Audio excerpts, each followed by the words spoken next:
Welcome back. As you could see from your screen there, Nnaji Chukwu, the Chief Executive Officer at Cowry Asset Management, is joining me right now from Lagos. Mr. Chukwu, welcome to the program and a happy Monday.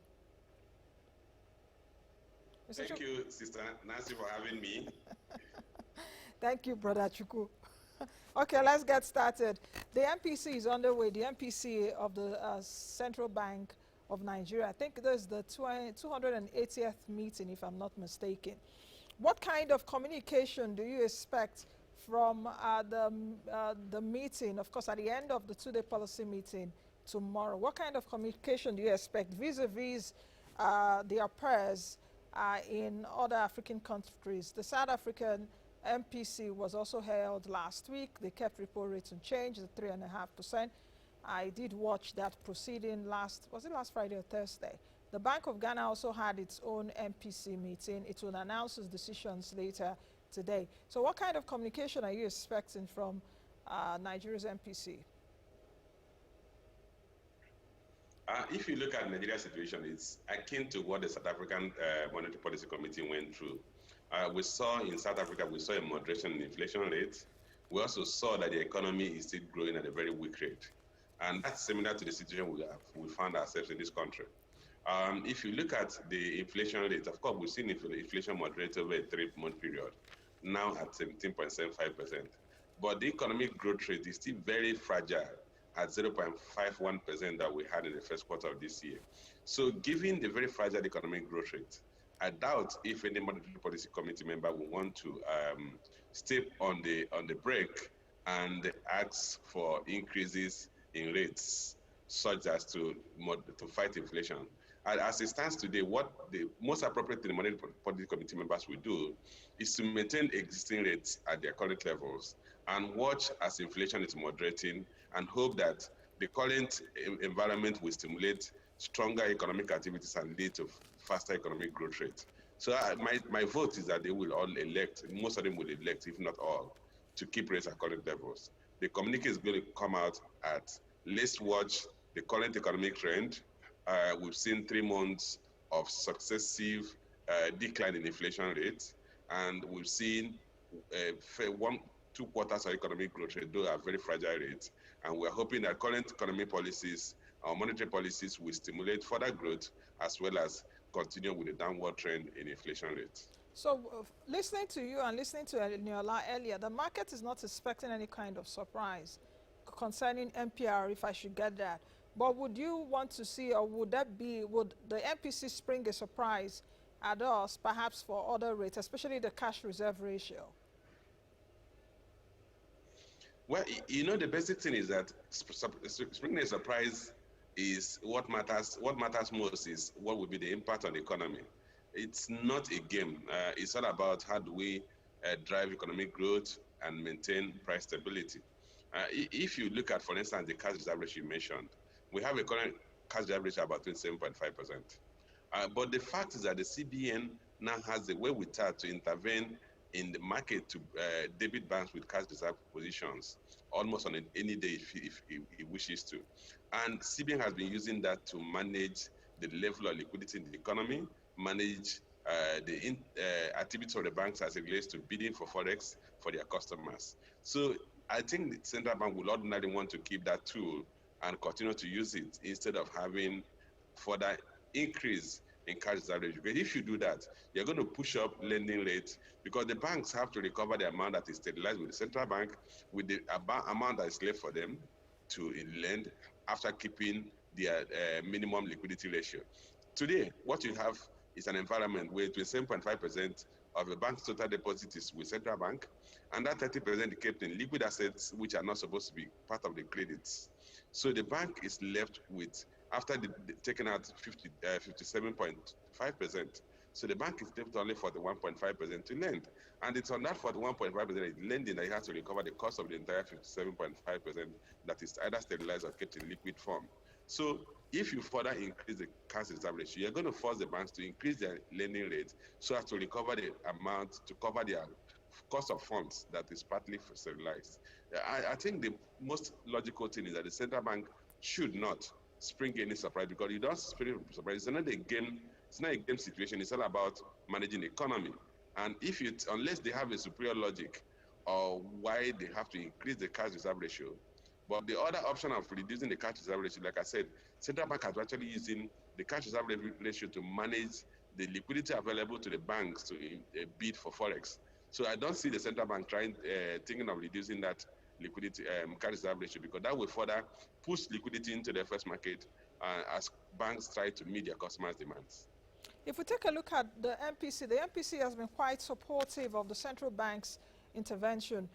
Do you think that the markets will still expect that support from the MPC for interventions by the CBN? What are you and your colleagues feeling about that? Or the other part of the question is that, do you see a taper on the interventions? Because we've seen interventions from the Central Bank of Nigeria, at least in the last 1 year since COVID started. The Apex Bank was the first, in fact, I think March 16th of 2020, to announce intervention measures to help us fight COVID-19. So do you see further announcement of interventions, bearing in mind that the CBN or even the MPC says that it is pro-growth, and the uncertainty of this pandemic, because there are rising cases right now in Nigeria. Delta variant is also ravaging some parts of the world. So how do we juxtapose all this in line with what the MPC may likely advise the CBN to do on interventions? Well, if you look at interventions, we already have an environment where there's so much diplomatic finance interventions or so much intervention from the monetary authorities. If you take, for instance, the 2.3 trillion naira the federal government came under the Nigerian Economic Sustainability Plan, more than almost 2 trillion of that were supposed to come from the central bank through central bank intervention mechanisms. I think the central bank has also recognized that there's a limit to the effectiveness of monetary policies or some of these interventions if we do not unbottle some of the challenges that has to be handled by the fiscal authorities. So I don't think the central bank has so much headroom to continue to throw resources through funding of intervention mechanisms, providing intervention funds. We already have almost all the sector of the economy with central bank providing some form of intervention or the other. You have about 100 billion for the healthcare sector. You have about 1 trillion naira for the industrial sector, the manufacturing sector, or the real sector of the economy. You have 50 billion for the small and medium scale enterprises. You have another 50 billion for the most affected households, and several others. Then if you look at it on sectorial basis, you have intervention fund for the textile industry, intervention fund for the hospitality industry or the movie industry, intervention fund for this and that. So I think the Central Bank has actually stretched itself too thin, that I can't imagine which other area that it has to pull out funds to support. The key thing is what the Central Bank governor has said repeatedly at MPC meetings, that the fiscal authorities must step on the pedal, step up their game, and address some of those challenges that are bisecting the economy, or that affecting the economy, that you cannot fully address with monetary policy tools. Do you think that the fiscal, Mr. Chukwu, the issue... Okay. Mr. Chukwu, can you hear me? Let me just chip this in so that you can put that into your answer. Do you think that the fiscal policy or the fiscal authorities do have that muscle, do have that financial prowess right now to attend to some of the structural issues, bearing in mind that we've seen the CBN assisting the fiscal authorities by way and means? You know, the fiscal authorities also going and borrowing. Debt profile right now is at about 33 trillion naira. It's grown within this administrations. They will argue with you definitely that it's about the FX rate. But what do you think, really, bearing in mind what I've just asked about the fiscal, the prowess, financial prowess of the fiscal authorities? Okay, let me touch on that. In the first place, I recognize the fact that the fiscal authorities have very weak, very difficult financial position, a very difficult financial position. If you look at the 2020 actual performance of the budget, And if you look at the first 5 months of the performance of the budget this year, let's even look at the most recent figures. The first 5 months of this year, the fiscal authority, the federal government has spent about 4.8 trillion naira in all its expenditure headings, including out of which about 1.8 trillion naira was spent on debt service. And the federal government has only generated about 1.8 trillion naira. So which means the federal government has incurred a deficit of about 3 trillion naira, which I think was largely funded by the central bank. But so I recognize clearly that the fiscal authorities has minimal headroom, minimal capacity, but almost zero capacity to intervene in providing financial support to anybody in the economy, not just any sector, anybody in the economy. But there are some things that the fiscal authorities should do that will not necessarily involve giving out handouts or providing financial support. One of which is addressing the issue of insecurity. And addressing the issue of security is multi-pronged. Apart from the use of enforcement, which is the use of law and law agencies like the military and the police, there's also issue of winning the hearts of the people in those areas. There are issues of political sensitivity or sensibilities, addressing the political sensibilities of people involved that could be exacerbating the insecurity we have in the country. If the federal government should roll its sleeves and address the issue of insecurity, you're going to improve on food production. Food production increase will lead to moderation in inflation rates, which will give the monetary authorities headroom to actually come up with other monetary policy tools that could lead to faster economic growth. And like I said earlier, you cannot try to fight inflation today when you have such a precarious economic growth rate. And that part of a large portion of what we're witnessing as inflationary pressure is coming from food inflation. We came at a print of 21.83% in the month of June. If you address the issue of food inflation, which is largely caused by insecurity, you would give the monetary authorities more headroom, and it will make it easy for monetary policy tools to be more effective in the country. So that when we talk of the lacuna we have in fiscal authorities' actions, it includes the fact that we have allowed insecurity to deteriorate to this level. Okay, let me ask this question, which is, from what you've just said, it seems there's no easy solution. Do you think that this July MPC would, be a kind of foundation, since from the numbers, inflation is moderating, economic recovery, at least we're out of a recession. Do you think that this July MPC will be sort of a foundation for further economic recovery, perhaps when they decide tomorrow? Also, do you think that the CBN still has a lot of equipment in its toolkit to be able, to fight inflation or to tame inflation, which is a very sticky point for us, at least in the last few years? Okay, the way I would look at it is that, like I said earlier, I don't expect any major shift in any of the monetary policy decisions or policy parameters. So the monetary authorities are likely going to keep most of the parameters at their current levels.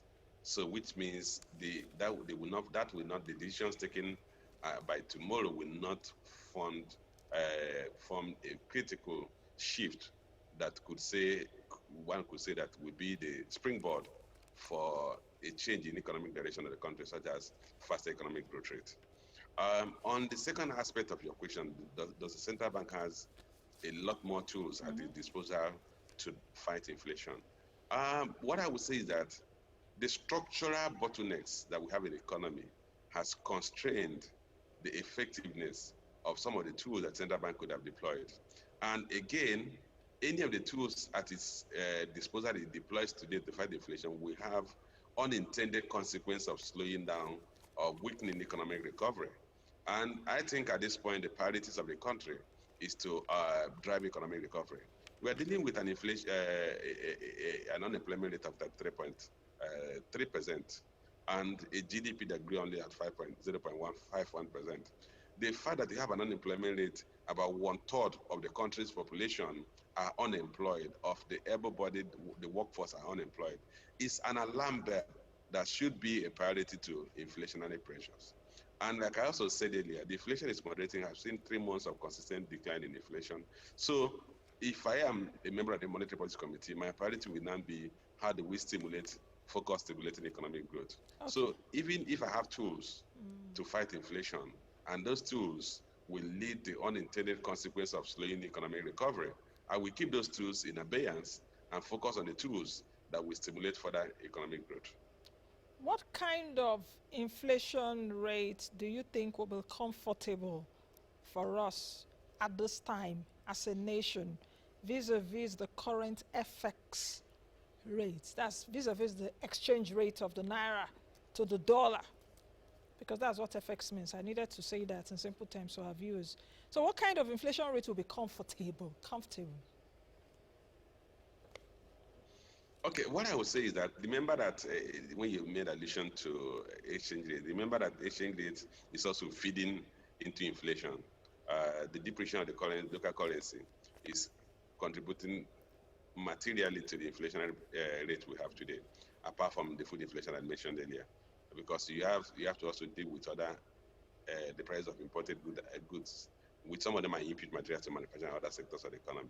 But what inflation rate are we going to be comfortable with? The central bank benchmark is less than, it's about 9%. That's the central bank inflation benchmark. Are they still following it? Ordinarily, if you look at a country like South Africa, the inflation rate got to about 4-point-something%. They started shouting. I mean, about close to 5%. They started shouting, and it has moderated about 4.5%. So, of course, we know that high inflation rate erodes the purchasing power of people's currencies and also weakens the standard of living of the citizens. So, and central bank came up with an inflationary guide about 9%. So I think that should be the rate that we should feel relatively comfortable until the economy stabilizes. Ultimately, I think the priority should keep inflation at global best level range of below 5%. But that is not likely to happen in the next couple of years. But in the short term, remember this skyrocketing of inflation only occurred at some point. We were about 12% earlier, about 12 months ago. The inflation rate was just about 12%. We got to the height of 18.17% in March this year, which was the height we've gotten in the last couple of years. So I think we should be pushing to drive down inflation back to the region of 12, 10 or 9%. But like I said earlier, it shouldn't be the priority, but that's a wish or an ideal situation. But before we focus on that, let's focus on increasing productivity. Remember that when you increase productivity, inflation on itself will moderate. And to increase productivity, we have to address the issue of insecurity and address the issue of employment. Those factors will drive down inflation. Let's talk about this inflation a bit, because what Nigerians will understand about this inflation is that, of course, inflation moderated to 17.75% in the month of June.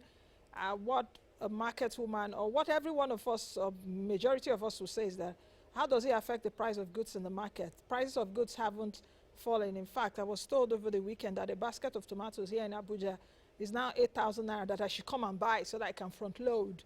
You know, unlike what we saw in the last 2 or 3 weeks, about 20-something thousand, 30-something thousand naira for a basket of tomatoes. What I want to ask really is that, is there a market-based definition of inflation? Or is there a people-based perception definition of inflation? Which supersedes, really? You know, because I guess you would have been asked that question a lot of times from people. I'm happy you started by pointing out the fact that the price of items like tomato has almost increased by more than 100% based on the NBS report. And there's a lot of the basic staples of Nigerians have increased so much, including yam tubers have recorded increases of more than 100%. What the average man should recognize that when you talk of inflation, you're talking of an increase from a particular point to another point.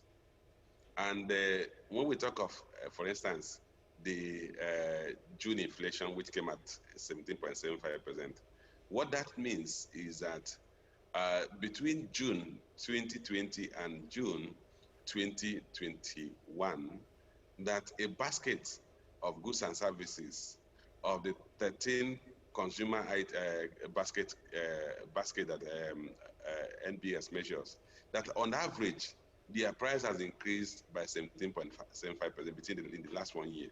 What that means in proper context is that if, for instance, you had an average basket of goods and services you bought for 100 naira in June last year, June this year, that same basket of goods and services, you're going to buy it for 117 naira 75 kobo.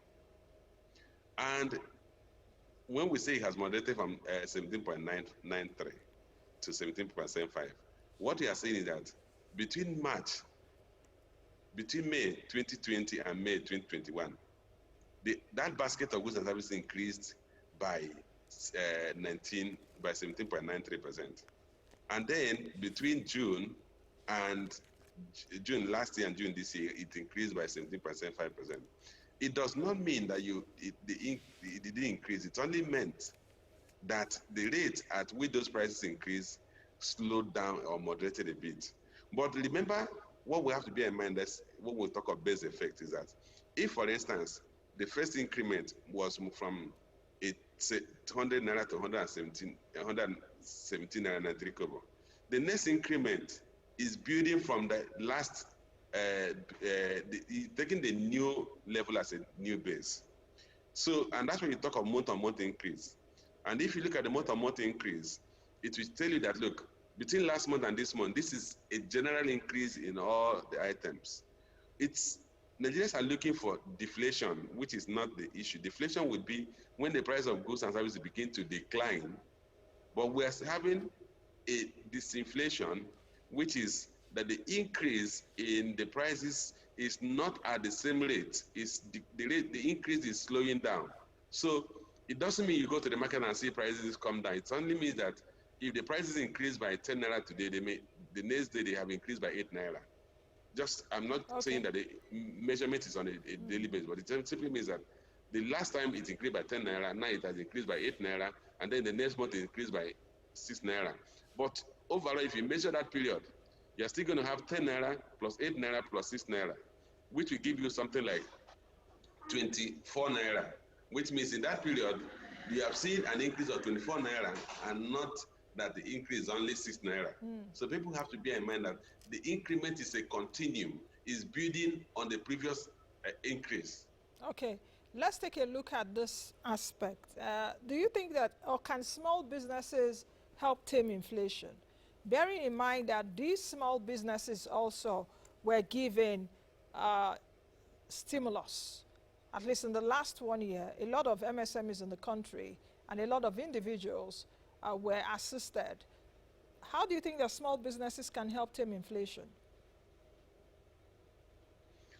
Well, small businesses come in as it relates to productivity.